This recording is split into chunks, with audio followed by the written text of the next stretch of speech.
Hello students, welcome to learners point. आज हम लोग मैथ्स का चैप्टर स्टार्ट करने वाले हैं, लीनियर इक्वेशंस इन टू वेरिएबल्स। इस इक्वेशन में जो टॉपिक है उसके बेसिक कंसेप्ट्स को पहले समझेंगे, उसके बाद कुछ एग्जाम्पल्स की मदद से कुछ मेथड्स को समझने की कोशिश करेंगे। तो सबसे बेसिक क्वेश्चन है कि what is this linear equation. ये लीनियर इक्वेशन क्या होता है? तो कोई भी ऐसा इक्वेशन जो ax प्लस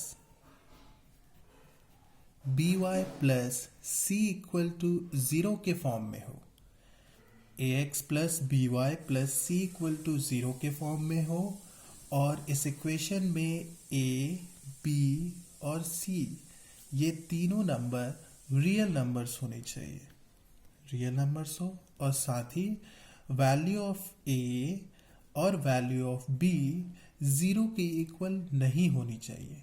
अगर कोई भी इक्वेशन इन कंडीशंस को फॉलो कर रहा है तो वो इक्वेशन लीनियर इक्वेशन है।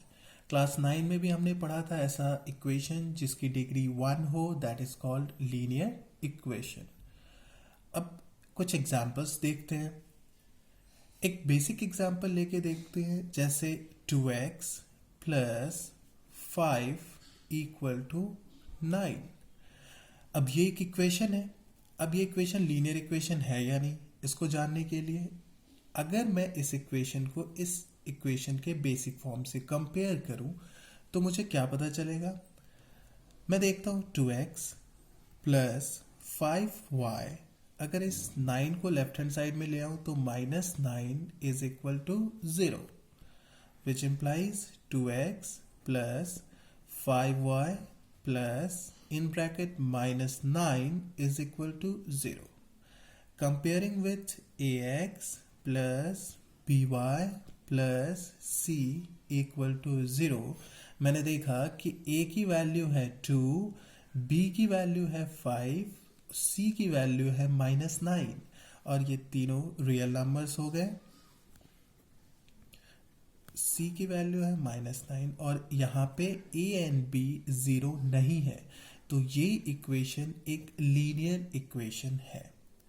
अब linear equation in two variables का मतलब क्या है? इस इक्वेशन में अगर देखा जाए तो ये x और ये y ये दोनों वेरिएबल्स हैं, ये दोनों अननोन्स हैं।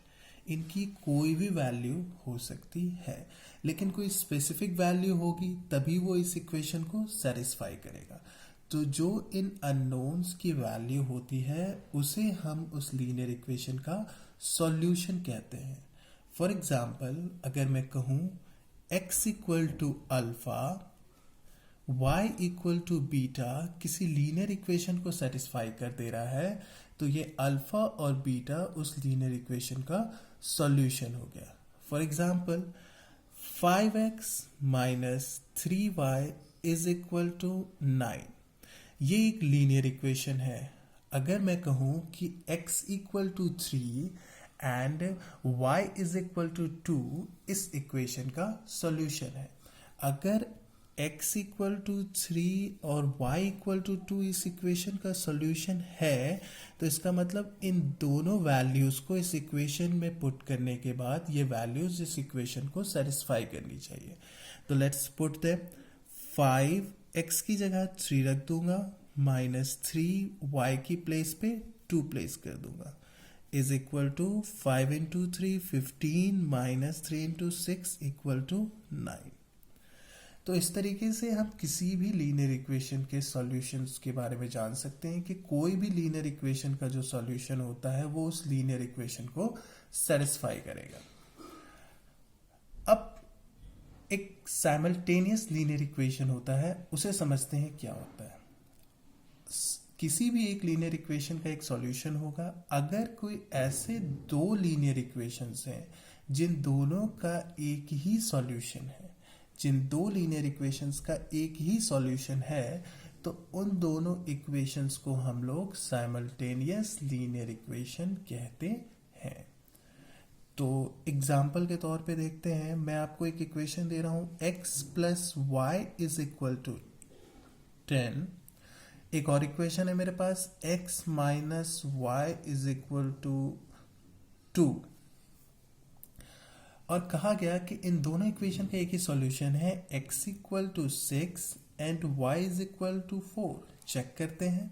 इन प्लेस ऑफ x अगर मैंने 6 रखा, y की जगह 4 रखा तो रिजल्ट इज 10। x की जगह 6 रखा, y की जगह 4 रखा, रिजल्ट इज 2।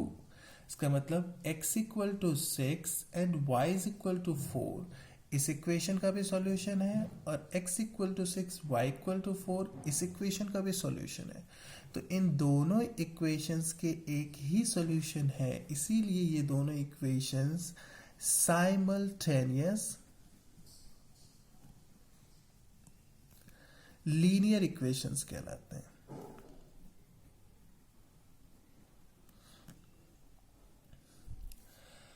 हम लोग इस चैप्टर में इस ऐसे ही साइमल्टेनियस लीनियर इक्वेशंस के सॉल्यूशंस को निकालने की कोशिश करेंगे। तो किसी भी साइमल्टेनियस लीनियर इक्वेशंस के सॉल्यूशन को निकालने के लिए दो तरह की अप्रोच की यूज की जाती है। पहला मेथड है ग्राफिकल मेथड। हम लोग ग्राफिकल मेथड को बाद में स्टडी करेंगे। दूसरा अप्रोच होता है अलजेब्रिक मेथड,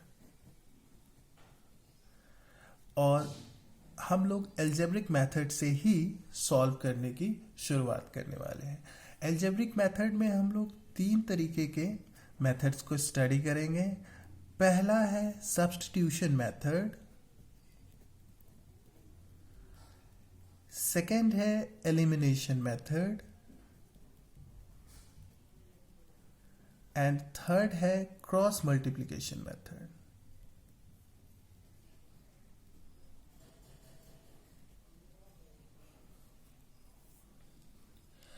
आज हम लोग कुछ क्वेश्चंस स्टडी करने वाले हैं, कुछ क्वेश्चंस, कुछ एग्जांपल्स को देखने वाले हैं, उनको सॉल्व करने वाले हैं 2 मेथड्स का यूज करके, सब्स्टिट्यूशन मेथड्स और एलिमिनेशन मेथड। तो let's take an example.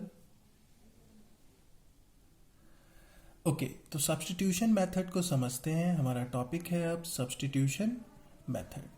Example की मदद से ही समझेंगे तो ज़्यादा अच्छे समझ में आएगा। तो लेट्स टेक ए क्वेश्चन। मेरे को एक पेयर ऑफ लीनियर इक्वेशंस दिया गया है, x plus y equal to 3 and 4x minus 3y is equal to 26। मुझे इन दोनों इक्वेशंस को सॉल्व करना है और इन दोनों इक्वेशन को सॉल्व करके इन इक्वेशंस का सॉल्यूशन निकालना है। तो let's start. Step by step समझेंगे, काफ़ी इजी है। The given equations are, मैंने कहा कि जो इक्वेशंस है वो है the given equations are x plus y is equal to 3.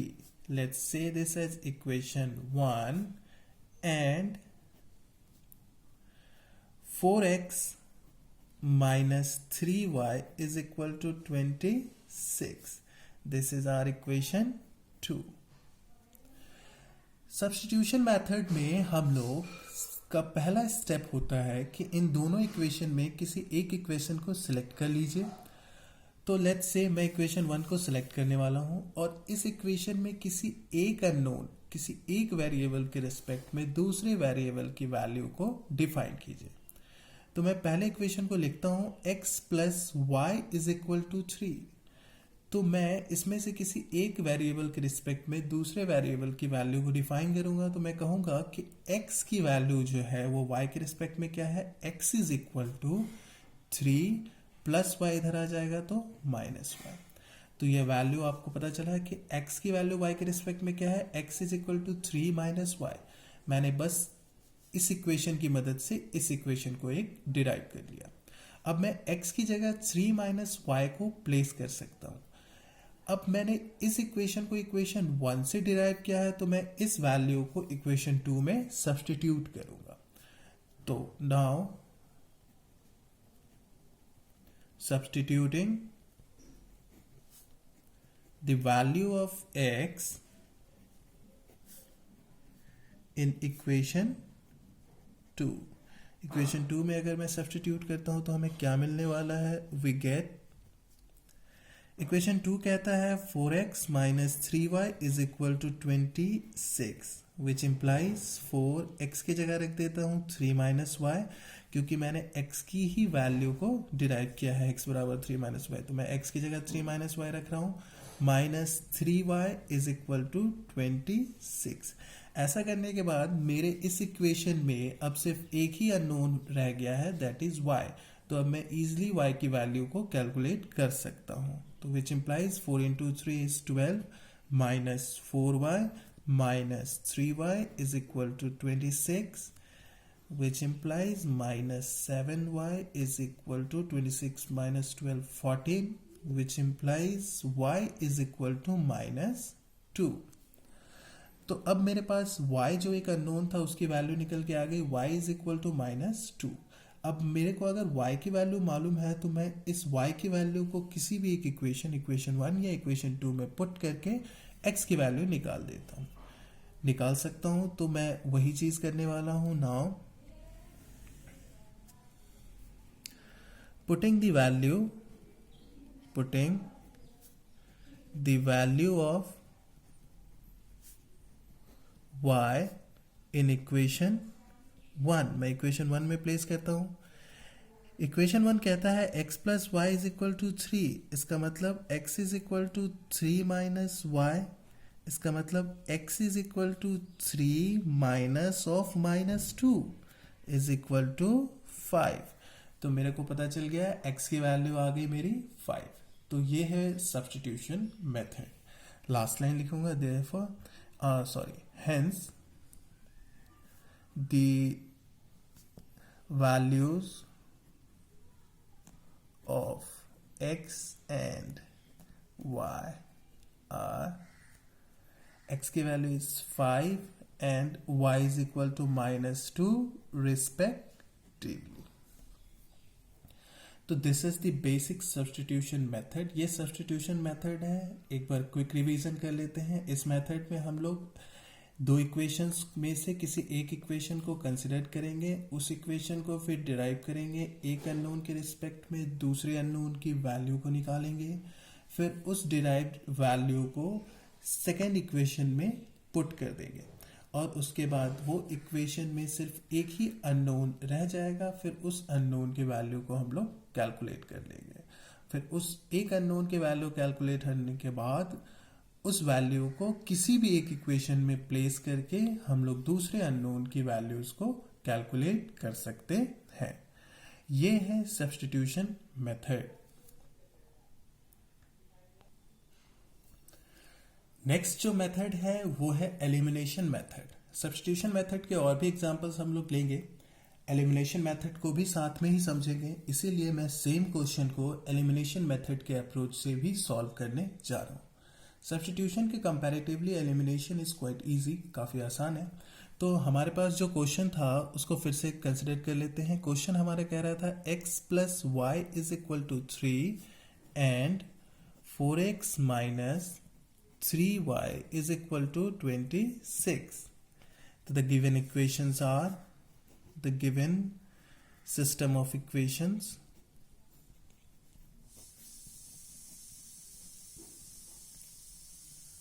are x plus y is equal to 3, equation 1, and 4x minus 3y is equal to 26, equation 2। तो मेरे पास दो इक्वेशन है, x plus y equal to 3, दूसरा equation है 4x minus 3y is equal to 26।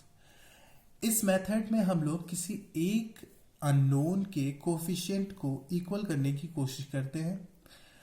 पहला step यही है कि किसी भी एक अननोन को कंसिडर कीजिए, दोनों इक्वेशन में उस अननोन के जो भी कोएफिशिएंट्स हैं उनको इक्वल करने की कोशिश कीजिए।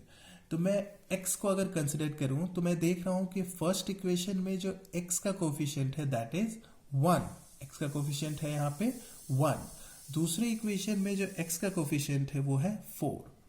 तो मुझे इस 1 और 4 को इक्वल बनाना है। तो इक्वल बनाने के लिए सबसे बेसिक तरीका है कि 1 और 4 के जो लीस्ट मल्टीपल है उसके फॉर्म में दोनों को कन्वर्ट कर दिया जाए। तो 1 और 4 का जो लीस्ट कॉमन मल्टीपल है that is LCM of 1 and 4 is 4। तो मैं 1 को 4 बना सकता हूं और 4 को भी 4 बना सकता हूं। तो ये जो कोफिशिएंट 1 है, इस 1 को 4 बनाने के लिए मैं ओवरऑल इक्वेशन को 4 से मल्टीप्लाई करूंगा। तो किसी भी इक्वेशन को किसी भी कांस्टेंट वैल्यू से ओवरऑल इक्वेशन को मल्टीप्लाई करने से उस इक्वेशन में कोई फर्क नहीं पड़ने वाला है। तो मुझे इस 1 को 4 बनाना है, इसीलिए मैं इस पूरी इक्वेशन को 4 से मल्टीप्लाई करूंगा। तो multiplying equation 1 by 4 we get. तो अगर कोई भी इक्वेशन जब ओवरऑल इक्वेशन 4 से मल्टीप्लाई होगा तो इक्वेशन का लेफ्ट हैंड साइड भी 4 से मल्टीप्लाई होगा एंड इक्वेशन का राइट हैंड साइड भी 4 से मल्टीप्लाई होगा, तभी ओवरऑल इक्वेशन के वैल्यूज में कोई भी चेंजेस नहीं आएंगी। तो 4 into x 4x plus 4 into y 4y is equal to 12।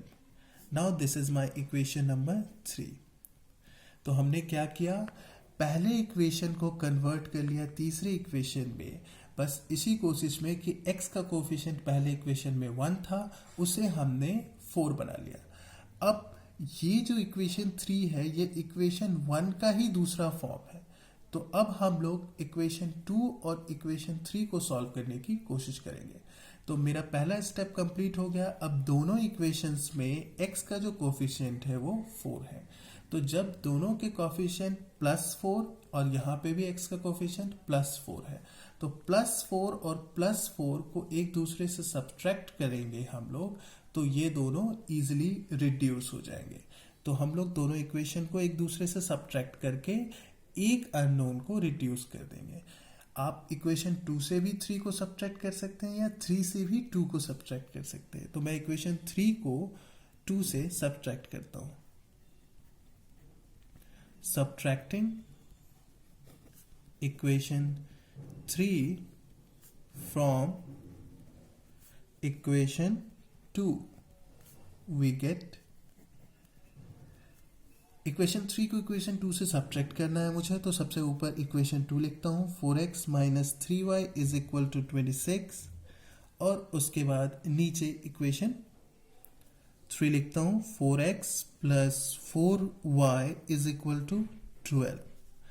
On subtracting sign change हो जाएंगे, this will get reduced. -3 minus 4 is -7y and 26 minus 12 is 14, which implies y is equal to, if -7y is equal to 14, तो y is equal to 14 by -7 is equal to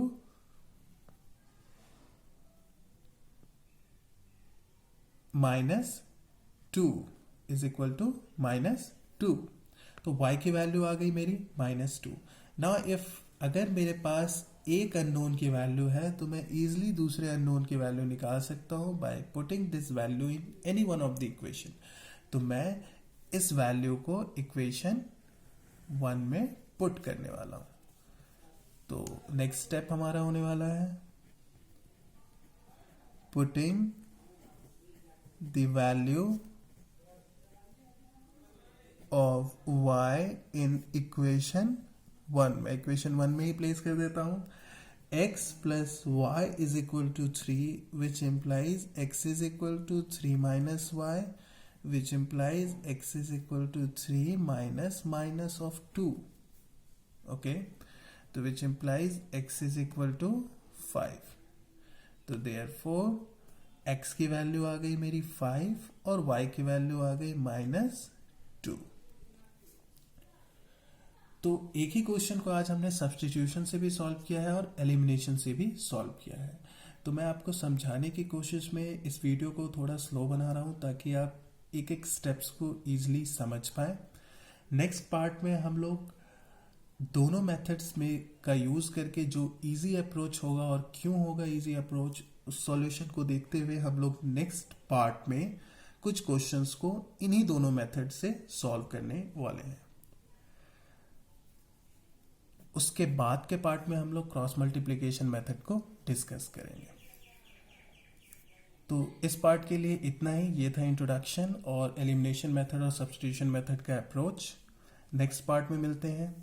till then, thank you. Please like and subscribe.